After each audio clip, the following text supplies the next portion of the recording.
নমস্কার বন্ধুরা, কেমন আছো তোমরা সবাই? আশা করছি ভালোই আছো, আমিও ভালো আছি। আজকে দুপুরবেলা বৃষ্টি হয়ে গেছিল, তাই একটু মটর ভিজিয়েছিলাম ঘুগনি করবো, কিন্তু এখন আর বৃষ্টির দেখা নেই, প্রচন্ড গরম।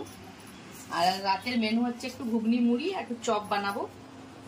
এখানে চপ বলতে গেলে বাঙালি গরমে পাওয়া যায় 25 টাকা পিস, অতটা ভালো নয়, বেসনে ভরা, আলু কম, আর ওদিকের মতো তো আর পাওয়া যায় না ভালো, তাই বাড়িতেই বানাবো চপ ঘুগনি মুড়ি। আর সাথে পেঁয়াজ কেটেছি, একটু গাজর, এগুলো সব ঘুগনি হয়ে গেলে ওপর দিয়ে ছড়িয়ে দেবো, যেমন দেয় না রাস্তাতে ঘুগনির দোকানগুলোতে, সেরকম করে বানাবো।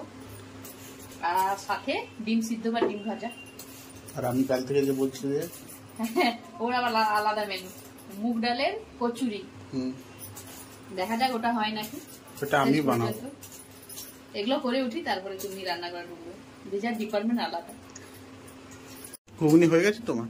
হ্যাঁ, ঘুগনি হয়ে গেছে। চপে আলু মশলাটা এগুলো রেখে দিচ্ছি, চপ বানাবো। গরম মশলা দিচ্ছ?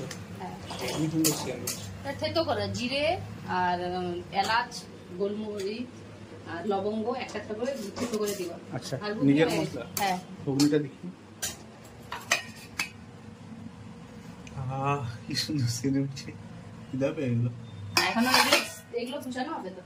গাজর আমি একটা গ্রাইন্ডারে খেয়ে নিলাম, তারপর আবার একটা গাজর মুগ ডালের কচুরি হবে, ওই জন্য আটাটা মেখে দেবো না, কম করে মেখে দেবো তো। 3-4টা রান্না বান্না হয়ে গেল, গ্যাসটা পরিষ্কার করে নিই। এখানে এটা কচুরি মুগ ডালের, আমার বানানো কচুরি এগুলো ও বানিয়েছে।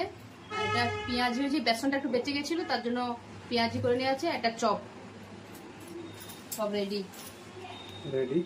আর ওদিকে ডিম সিদ্ধটা আছে, ডিম সিদ্ধ। আজকের মেনু এইগুলোই।